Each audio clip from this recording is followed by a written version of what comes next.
Let me tell you something people misunderstand all the time. Just because a man goes quiet does not mean he stopped caring. Silence does not always mean absence. Distance does not always mean disinterest. And a lack of words does not mean a lack of feelings.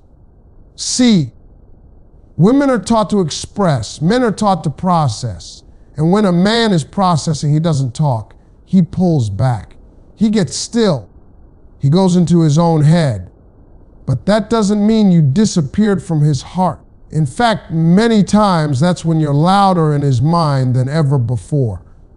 Tonight, we're going to talk about why you must not panic in that silence, why you must not chase in that quiet, and why the biggest mistake you can make is assuming you don't matter anymore. Because sometimes his quiet is where the truth is getting built. Men think in silence, not in conversation. One of the biggest misunderstandings between men and women is not about love. It's about how love is processed. Many women are taught that connection grows through talking, explaining, asking questions, and sharing emotions out loud. For men, however, understanding their emotions often happens in the exact opposite way. It happens in silence. When a man goes quiet, it is rarely because he has nothing to think about. In fact, it's usually because he has too much to think about and doesn't yet have the words to organize it. Men are problem solvers by nature. When something affects them deeply, they don't immediately express it. They retreat internally to analyze it. They replay moments. They weigh meaning. They question themselves. They try to make sense of feelings that don't come naturally to express. This is why silence from a man can feel confusing. To you, silence might signal distance, disinterest, or emotional withdrawal. To him, silence is where processing happens. It's where he asks himself questions he may never even say aloud. Why did that moment matter so much? Why do I miss her presence? Why am I thinking about this instead of moving on? These are not conversations he is ready to have externally because he is still having them internally. Men are not typically taught to grow up discussing emotions openly. They are taught to handle things alone, to figure things out, to maintain control. So when emotions show up that challenge their control, especially emotions tied to attachment, vulnerability, or loss, their instinct is not to talk. Their instinct is to pause, to step back, to think. And that pause is often mistaken as detachment. But here's the truth. People don't go silent over things that don't matter. Indifference is loud in its own way. It moves on quickly, without reflection. Silence filled with thought, however, means something has weight. It means something is being considered carefully. A man who truly feels nothing doesn't need time to process. He simply continues with life unaffected. Another reason men think in silence is because they want clarity before they speak. Many men feel uncomfortable expressing emotions they haven't fully understood yet. They don't want to say something they can't stand on. They don't want to appear uncertain or exposed. So instead of talking prematurely, they wait until they feel sure of what they think and feel. This doesn't mean the silence is easy. Internal processing can be heavy. It can involve pride, fear, memories, and realizations all colliding at once. But to the outside world, it just looks like nothing. No message, no explanation, no visible emotion. Understanding this difference changes how you interpret that quiet. It stops you from reacting emotionally to something that may actually be thoughtful rather than dismissive. It allows you to give space without assuming rejection. And most importantly, it prevents you from trying to force conversation where reflection is still taking place. Because when you try to pull words out of someone who is still trying to understand their own feelings, you don't create clarity, you create pressure. And pressure often pushes people further into silence, not out of it. The key is recognizing that communication styles are not the same as emotional depth.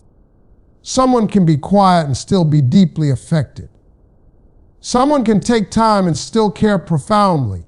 Silence, in many cases, is not the absence of feeling. It is the place where feeling is being sorted out. So instead of fearing the quiet, learn to see it for what it often is, a man's way of making sense of emotions before he gives them a voice. Real understanding doesn't always happen in conversation.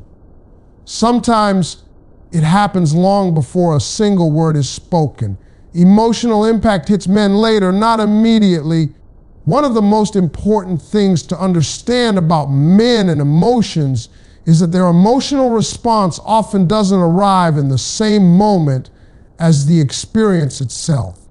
While many women feel the emotional weight of a situation right away, men frequently register the event first and only feel the emotional meaning of it later. This delay is not because they don't care. It's because they process experiences differently, often through action and distraction before reflection ever begins.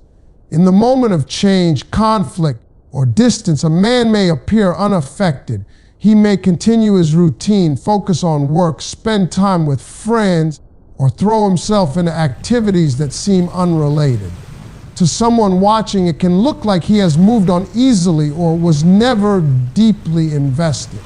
But what's really happening is that he is still operating in a mode of mental organization rather than emotional recognition. He is handling what's in front of him first, because that is how he has learned to cope with complexity.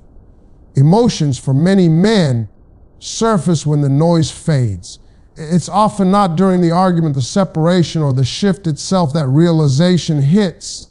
It's later, when there is space, when there's no distraction left to manage, when he sits in the quiet after a long day, drives alone, or reaches for his phone out of habit and suddenly notices the absence. That's when the emotional impact begins to register.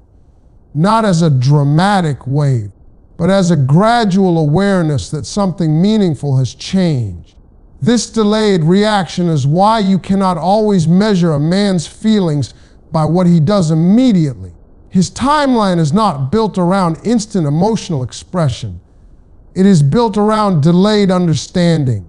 He has to experience life without that connection before he can fully comprehend what that connection meant. Another reason emotional impact hits later is because men often compartmentalize. They place feelings in a mental box while they manage responsibilities, believing they will deal with it eventually. At first, this gives the appearance of emotional distance. But emotions don't disappear. When they are compartmentalized, they wait. And when they return, they tend to return with clarity. This is also why sudden realizations can seem to come out of nowhere. From the outside, it may look like he woke up one day and started thinking about you again. In reality, the emotional processing simply reached the point where it could no longer stay buried under routine. Time didn't erase the connection. Time allowed it to be understood. It's important to recognize that this delay is not a strategy. It's not a game, and it's not manipulation. Most men are not consciously choosing to feel later. They simply lack the conditioning to immediately interpret emotional experiences in real time. Instead of asking themselves how they feel, they ask what they should do next. Feeling comes afterward. This difference in timing can create painful misunderstandings. One person believes the other never cared, while the other is only just beginning to grasp how much they did. Without understanding this contrast, it's easy to assume indifference where there is actually slow realization taking place. Patience, in this context, is not about waiting for someone to change. It's about recognizing that emotional awareness doesn't follow the same clock for everyone. Some people cry first and understand later. Others understand first and feel later. When you see this pattern clearly, you stop interpreting delayed emotion as absence of emotion. You begin to understand that for many men, The heart does not react on impact. It reacts in reflection after the moment has passed and meaning has had time to settle in. When you stop chasing, you start occupying his thoughts. There is a powerful shift that happens the moment you stop chasing someone's attention. It's not a game, and it's not about trying to manipulate emotions. It's about what naturally occurs when energy that was once directed outward is finally pulled back inward. When you stop pursuing, explaining, checking in, and trying to keep the connection alive on your own, you create something that wasn't there before: space. And that space has a psychological weight that constant presence never could. When you chase, you remove the need for the other person to think. Everything is being provided for them. Every reassurance, every effort, every attempt to fix the silence fills the gap before they ever have to notice it. There is no room for curiosity because you are answering questions they haven't even asked. There is no room for reflection because you are maintaining the connection single-handedly. The dynamic becomes one-sided, and in that one-sidedness, your value starts to feel automatic rather than meaningful. But when you stop, something changes. Your absence interrupts their routine. The messages that used to come don't arrive. The emotional effort they were used to receiving is no longer there to lean on. And suddenly, they are faced with something unfamiliar. They have to sit with their own thoughts. Human nature reacts strongly to contrast. We notice what is different. We notice what is missing. We notice when something that felt constant is no longer guaranteed. This is when you begin occupying mental space in a way that chasing never allowed. Instead of reacting to you, they start remembering you. Instead of being reminded by your presence, they are reminded by your absence. Memory becomes active. They replay conversations. They think about how you handled situations. They compare the ease they felt with you to the quiet they now experience. Not because you forced them to think about it, but because you finally gave them the room to do so. Constant pursuit often feels like pressure, even when it comes from a place of care. When that pressure is removed, the emotional environment changes. People are far more likely to move toward what they discover on their own than what they feel pushed toward. Realization is always stronger when it is self-initiated. It carries more weight because it wasn't demanded. Stopping the chase is also an act of self-respect, and self-respect has a presence that can be felt even from a distance. When you redirect your energy back into your own life, your routines, your growth, your peace, you send a message without saying a word. You demonstrate that your identity is not dependent on their response. That quiet confidence often speaks louder than any explanation ever could. And here's the deeper truth. People tend to value what they must reach for, not what is constantly reaching for them. This isn't about playing hard to get. Healthy about connection requires mutual effort. When one person stops overextending, the dynamic either adjusts to meet them halfway or reveals that it was never balanced to begin with. By stepping back, you allow clarity to surface, not just for them, but for you as well. You begin to see whether their actions move toward you when the path is no longer being carried to them. You stop exhausting yourself trying to maintain something alone, and you allow natural interest, if it exists, to show itself. In the end, ceasing to chase doesn't push someone away. It removes the noise that kept them from recognizing your presence in the first place. And in that quiet, your impact often becomes far more visible than it ever was when you were trying so hard to be seen. A man's quiet is often his internal conflict. Silence can look simple from the outside, but inside a man it is often anything but peaceful. What appears to be withdrawal is frequently a struggle between what he feels, what he fears, and what he believes he is supposed to do. Many men are not raised to navigate emotions openly. They are taught to stay strong, stay logical, stay in control. So when they encounter feelings that don't fit neatly into those expectations, they don't immediately express them. They wrestle with them internally. This is where the quiet begins. He may care deeply, but caring brings responsibility. It brings vulnerability. It brings the possibility of failure, disappointment, or not being able to live up to what someone needs. Those thoughts can create tension.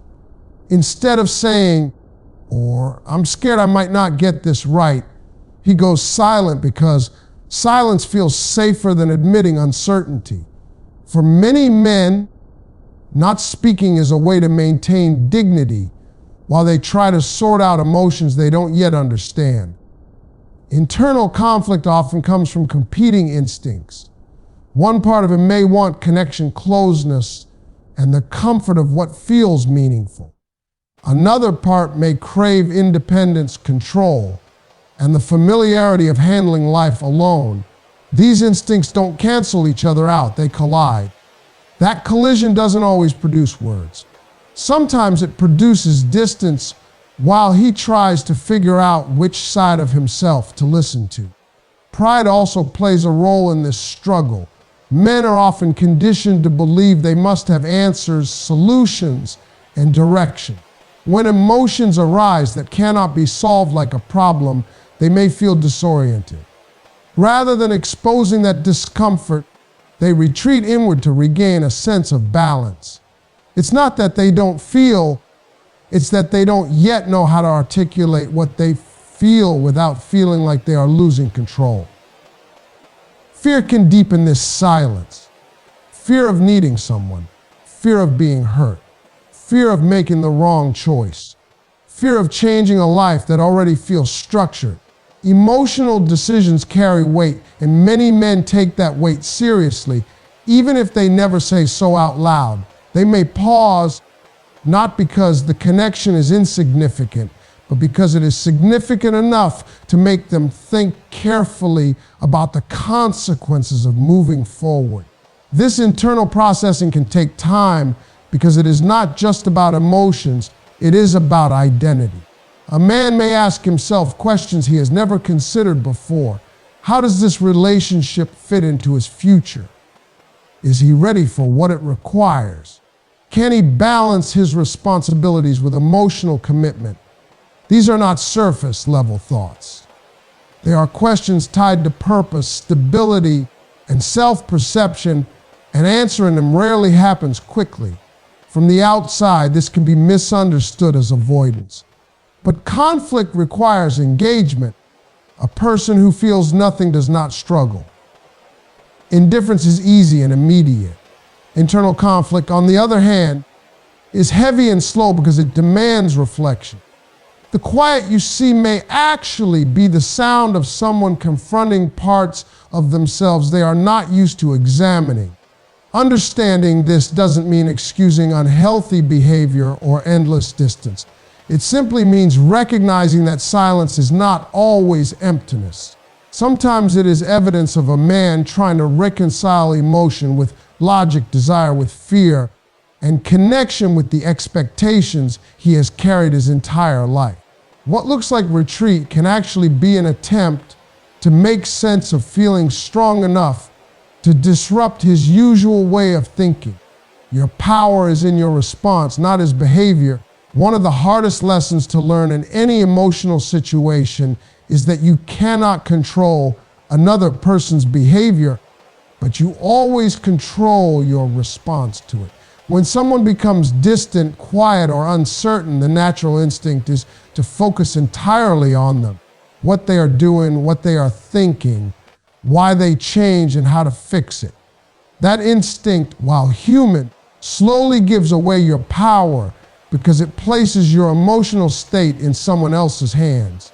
The moment your peace depends on how quickly someone texts back, how clearly they explain themselves, or whether they choose you, you are no longer standing in confidence. You are standing in reaction. And reaction is exhausting because it keeps you trapped in a cycle of analyzing and adjusting to behaviors you cannot actually manage. Real strength comes from shifting that focus back where it belongs on you. When you stop asking, why is he acting this way? And start asking, how do I want to carry myself regardless of what he does? Everything changes. You move from trying to control an outcome to controlling your presence. You stop negotiating with uncertainty and start deciding what kind of energy you allow into your life. This doesn't mean becoming cold or pretending not to care. It means refusing to abandon your self-respect in order to keep a connection alive. Too often, people overextend themselves when they feel someone pulling away. They try harder, give more, explain more, forgive faster, and wait longer than they normally would. They believe effort will restore balance, but one-sided effort rarely creates healthy connection. It creates imbalance, and imbalance weakens attraction, clarity, and mutual respect. Your response sets the tone for how others engage with you. When you respond with calm instead of panic, with dignity instead of chasing, and with steadiness instead of emotional swings, you show that your identity is not shaken by someone else's inconsistency. That kind of grounded energy is powerful because it can't